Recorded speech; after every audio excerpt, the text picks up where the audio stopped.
Hi everyone, welcome back to English for You. I'm Pat. And I'm Mike. And we're on part 3 of our story, Hidden Figures. And this is all about what's going on at NACA, N-A-C-A, the US's National Advisory Committee for Aeronautics, kind of the NASA before NASA, as we'll see today. In the 1940s, all these young men were fighting in the war. They needed more mathematicians, engineers, so they started hiring a few black women to make up the numbers. And these women faced huge challenges. That's right. One of the first in the early 1940s was Dorothy Vaughn. Now, being one of the first and a woman, she faces racism and sexism. But she and other women like her who come along later will challenge this racism and make great achievements in science and engineering. Dorothy, for example, has to work in the west area of this large place where all the scientists work. This is away from the white people simply because of her race. She's doing the same job, but because she's black, she's got to be over here, and the white people are over there. Not smart. However, she becomes the manager of this area because after her white bosses leave, no one is a better replacement than her because she's really smart and good at her job. And because she gets promoted, she's NACA or NACA's first black manager, and she does that well too. So then we've got Mary Jackson, another black woman who gets hired. She's outspoken, she fights racism, but she becomes an engineer after working hard and gaining respect. She also has that problem we found yesterday where they wanted to train her further at a university, but it was a white university, so she had to beg to get involved in it. So that's 2. Then we've got Catherine Coleman. Catherine Coleman also joined. Yeah, she moved a long way from home to work at NACA, but her research and also her charming personality earned her a lot of respect. So she did her job well, and she was also just a really nice person. So she gained respect too. But all of these women, they all had to work so hard to gain any kind of respect, the kind of respect that the white workers, the white male workers especially, were just given. These women had to work 3 times, 5 times, 10 times as hard to get it. And they faced problems like this all the way through. Not getting pay raises because they're black, being asked to go to schools that they weren't allowed to go to because they were black, but they didn't quit, they stuck with it. And oh yeah, by the way, they also made some great breakthroughs in science, breakthroughs that I didn't see those white mathematicians, the boys. Yeah, I didn't see them doing that too. And they were doing that at the same time. But what were the breakthroughs? Let's find out in part 3 of the article. Reading. Hidden Figures. In 1957, an event on the other side of the world changes life at NACA. The USSR has just successfully launched Sputnik, the world's first man-made satellite. This makes the US anxious because the USSR is its enemy. The US government makes a policy of sending a man to space as soon as possible. To achieve this, it reorganizes NACA under a new name, the National Aeronautics and Space Administration, NASA. Dorothy, Mary, and Catherine are all brought into the new organization. Dorothy determines that computers will soon replace many human mathematicians in NASA. She teaches Fortran, an early computer language, to her female co-workers so their jobs won't be threatened. Catherine, meanwhile, joins the Space Task Group. She plans the journey of the first rocket to take an American astronaut into space. The project makes her one of the most respected scientists at NASA. Several years later, it's her research that helps put the first man on the moon. Without the steps she, Dorothy, and Mary took, one of the biggest achievements in human history might have never happened. So this part of the article kind of brings us closer to the sort of important space race stuff that you may have read about. We see in 1957, an event on the other side of the world changes life at NACA. Interesting. So now we're after World War II. We're in the Cold War. It's America. It's Russia, the USSR, the Soviet Union. They're not fighting a real war, but they're kind of fighting through proving their science and technology. And of course, the space race, the journey to send rockets and eventually get to the moon was pitting Russia and America, or the USSR and the USA, against each other. So what happened on the other side of the World War? That's where Russia is. The USSR, the Soviets, the communist Russian country at the time, has just successfully launched Sputnik, the world's first man-made satellite. Yes, a satellite is basically a machine that is sent into space, and it orbits, or it goes around a moon or a planet in a big circle, kind of doing stuff. We have satellites that help send our cell phone signals, our phone signals, our TV signals. They collect information. We put cameras on them for Google Maps and things like that. That's what satellites are. A satellite could actually be anything that goes around something. So I guess you could say the Earth is kind of a satellite of the sun, and certainly the moon is a satellite, or any moon is a satellite of the planet that it spins around. But in this case, and often when we use it and see it in the news, when we talk about sending up a satellite from SpaceX or something, it's a machine that we put up around the Earth to do stuff for us. For example, Taiwan recently launched a small weather satellite. It'll be up there protecting us and learning about typhoons and stuff like that.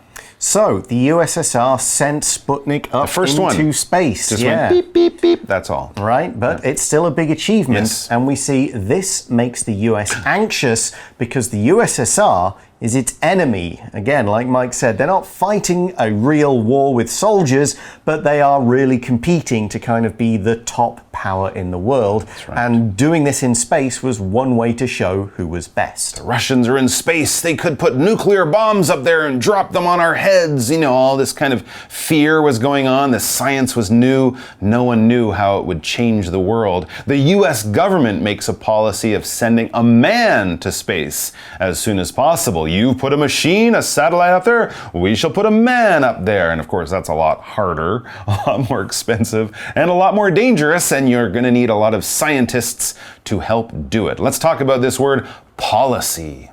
What is a policy? Well, a policy is basically sort of a well thought out or planned or organized set of rules or a course of action. This is what we're going to do, and this is how we're going to do it, or this is the set of rules that we're going to put out there, and everyone will have to follow the rules, and we'll tell people what it is. It's like the laws or something like that. Small organizations like your local business might have a policy for, what happens when the workers are sick, or what happens when it's a holiday. Your school will have a policy that, for example, if you're sick, your parents have to call the school in the morning, or they'll say that you're late for school or you're skipping school. It's like rules, it's regulations, it's a way stuff's done, and we tell everyone knows, and that's the way we do it. For example, it is store policy that all customers must wear a face mask. Yeah, that's a new policy that many different groups, schools, stores, organizations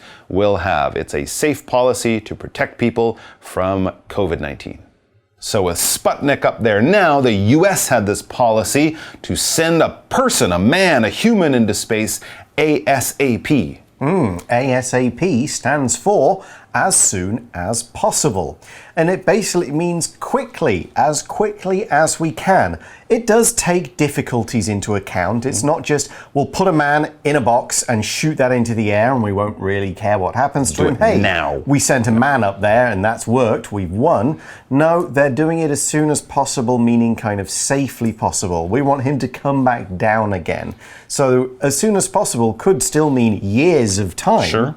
But it's saying as soon as it is possible to do this in the way we want. So that's the idea. Get a man up there.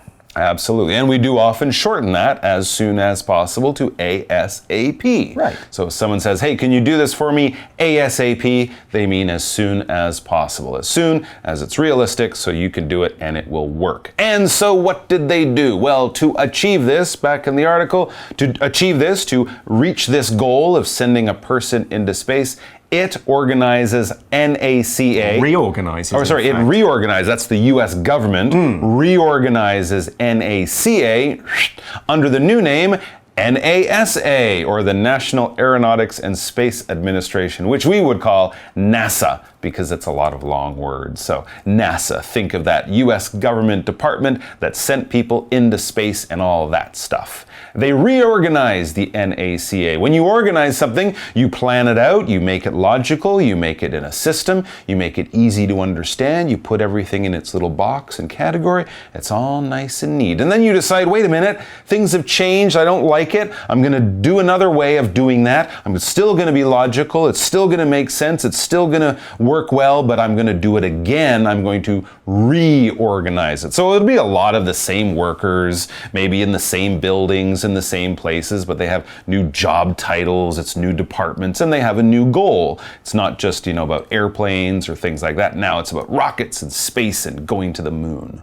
Yep, and here's an example sentence. Oh yes, thank you. Zach has too many clothes, so he will give some away and then reorganize his closet on the weekend. Move his socks from here to here. Nice.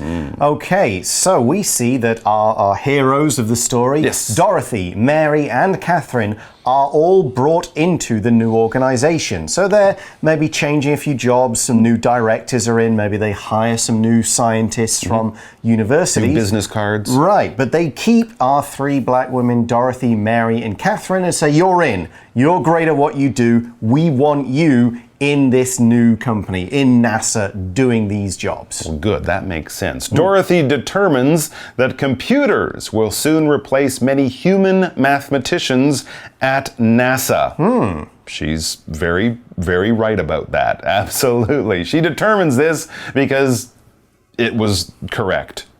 When you determine something, you basically figure something out. You look at what's going on, you look at what you know, you look at what you can find out. You might go a little bit based on your past experience, your knowledge, your wisdom, and you go, this is what's going to happen. You can do it in a bunch of different ways. Scientists, of course, will try to use information and data and things that they know and can prove to determine things, to figure things out, to reach answers, to find solutions, to get to something that will help them move on or discover something or make a good judgment about what will happen in the future. Scientists, for example, on the news will use science and weather information to determine what the weather will be like tomorrow. They might not be right all of the time, but they're using all the best information and all the best knowledge to come up with the best guesses or to reach decisions. For example, after watching some video, the police determined that the crime took place at 3:30 a.m. This is a fact they found out, they discovered, and they can point to as being true because of information that they have.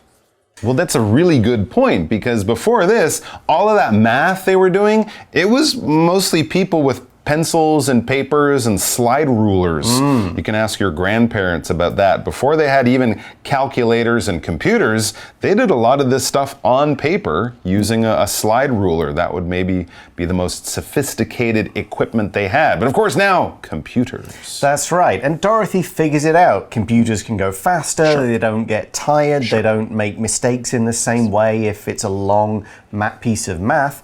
So we see she teaches Fortran, an early computer language, to her female co-workers so their jobs won't be threatened. Like, okay, maybe we can't work as well as the computers, but if we can program the computers what to do, then we're still important and we won't just kind of get replaced by them. And that's what she does, and she does this with her co-workers. Your co-workers are your colleagues, the people who work with you, pretty much always in the same office, maybe in the same office space, that kind of thing. Colleague could also mean somebody in the same field, but at a different place. Whereas a co-worker, you're probably employed by the same company, something like that. And she teaches them, okay, guys, we're going to learn how to do Fortran, and that means our jobs won't be threatened. That's right. Their jobs will be safe. If something's safe, it's not in any danger. If it's threatened or being threatened, it is in some kind of danger, all right? If someone threatens your job, maybe you made a big mistake at your company or your work, and your boss is like, this is not good. I'm thinking of firing you. Your boss is threatening your job. They haven't actually done something. They haven't hurt you or done that thing that would hurt you, but you're in kind of a dangerous area here. There's danger hanging over your head. We can actually say the clouds are threatening rain when you see the black clouds moving towards you. It hasn't started raining yet, but the sense of the danger being close is very, very real. Here's something else that could be threatened. As the forest fire got bigger, many homes nearby were threatened. They weren't on fire yet, but the fire was over there. The wind was pushing it this way. They are in a dangerous situation where danger could happen anytime soon. So if these women didn't learn computer languages and NASA brought in a bunch of computers, pretty soon it might be, sorry, we don't need you anymore. We got the computers. So learn how to work the computers. Your job is not threatened. So that was Dorothy. We then see Catherine, meanwhile, joins the Space Task Force. Great name for a group. Task group. Space Task Group. Still a great name for a group. Still is a great name. And there's another use there of the word meanwhile, the vocab word we checked out yesterday. So what does Catherine do there? It is a great name for a group and also a cool job. She plans the journey of the first rocket to take an American astronaut into space. Wow. She's basically the GPS for the rocket, deciding how it's going to go up, where it's going to go up, the angles, the speed, where it's going to come down. The Earth is spinning, the rocket is falling. It's all very complicated. Alan Shepard's life is on the line, and she's in charge of making sure that rocket doesn't crash into a mountain or fly to Russia or end up floating around Mars in a few months. Because rockets are things that go up into space very, very quickly and in a kind of dangerous way. What is a rocket? Well, simply, it's kind of shaped like a tube. You put something that burns really, really quickly and powerfully, almost like a bomb inside, and you force the energy out one end so the rocket goes the other way. That's about it. A simple firework that shoots up in the sky and goes boom. That's probably in a rocket type shape in some way. And then at the other end, you have the NASA rockets and SpaceX and all that stuff that fly off to other planets at great speeds, great energy, great power, but also great danger. Rockets, and they have problems. It's never good. For example, the rocket that carried the first astronauts to the moon was called the Saturn V. Yeah, and as Mike just mentioned in that sentence from the article, and in the example, rockets carry astronauts. And astronauts are people, men and women, who go into space, either to quickly go up and come back down, or these days to go and work on like the International Space Station for a bit. There's going to be some more going to the moon in a couple of years. You can read about that elsewhere in our magazines over the next month or so. And basically, Neil Armstrong, Buzz Aldrin, Michael Collins, they were astronauts. Definitely. And the project, getting someone into space and guiding the rocket there, the project makes her one of the most respected scientists at NASA. This is not the job that you give to someone on their first day. This is an extremely important job. Of course, a person's life is on the line, but the US government losing face if the rocket blows up on television in front of the whole world, this is a lot of pressure. So they only gave it to the people they knew would do it well and do it correctly, and that was her. Yep, and we see that several years later, it's her research that helps put the first man on the moon. Well, you didn't kill the first astronaut, so we want you to keep doing that and do it well. Yep, and all the things she found out, all that data we got, that research, to remember that word we looked at earlier, her work, her research helped put Armstrong and Aldrin and Collins up on that moon. And they had probably thousands of scientists, mathematicians, engineers to choose from, and they choose her. Without the steps she, Dorothy, and Mary took, one of the biggest achievements in human history might have never happened. There you go. Impressive. So we started that sentence by using the word without. Without the work of these women and the things they did, this might not have happened. Without means not having or not being something.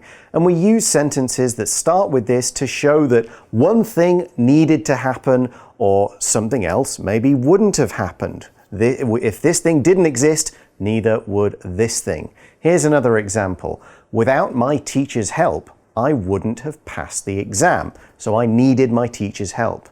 Here we also showed the grammar structure might have happened or might never have happened, might have never happened, whichever way you put the words together. And it's used to show possibilities in the past and showing uncertainty.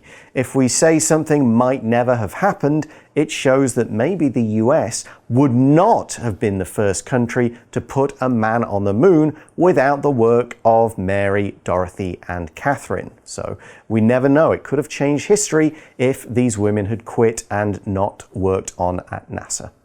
So yeah, basically, history could have been very different. Maybe the Russians would have got to the moon first. Maybe it wouldn't have happened later. It might have been the 70s. Nobody quite knows how history would have been different if these three women and others like them hadn't done all this work. All right, that brings us to the end of this story. Of course, there's lots more to this story and the careers of these women. We have to leave it somewhere, though. We're going to leave it here for our For You Chat question. You chat. So, we've this story is called Hidden Figures, which meant that many people didn't know about the work of Mary, Dorothy, and Catherine for many years. Yeah. Because they were black and women, they weren't talked about as much. The importance of their work wasn't highlighted until more recent times. So that's why they were hidden figures. They were behind the scenes. So, and we kind of lead on from this to say some achievements in history are talked about less than others.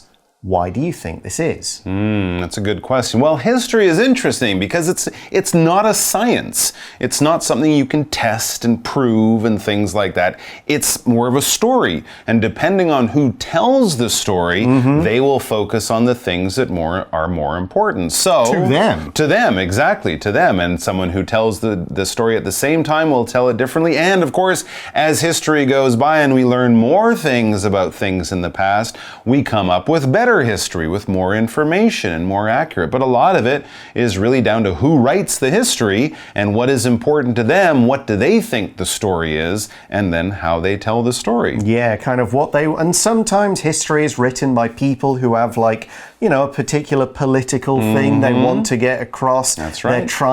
They've got a strong belief and they want other people to feel the same way. So they write the history in a particular way to highlight some things and kind of make others seem less important. So, absolutely. Yeah, that's basically why it happens, because unless you're somebody who knows absolutely everything and tells absolutely everything, it's always going to be a little bit imbalanced. That's the good thing, I guess, is that you can go out and get many different versions. And I would encourage anyone, if you're interested in a time of history or a great event, read as many different versions of the story as you can, because that will allow you to get a much fuller picture. And, keep your ears and eyes open for new books like this that come along that tell this story in a different way from a different point of view. Okay, well, that's all the time we have. Thanks very much for watching with us. For English for You, I'm Pat. I'm Mike. We'll talk to you again soon. Bye-bye. Take care. Vocabulary Review. Satellite. Many countries now have satellites in space which serve many purposes. Policy. The mayor introduced a new policy that would allow the government to spend more on road improvements. Reorganize. The school decided to reorganize its classes in order to better suit the students' needs. Determine. Most parents try their hardest to determine the best way to raise their children. Threaten. The thief threatened the owner of the car until he gave the thief the keys. Rocket. NASA designed a powerful rocket to safely send people into deep space. 智慧小补帖 Coworker. Astronaut.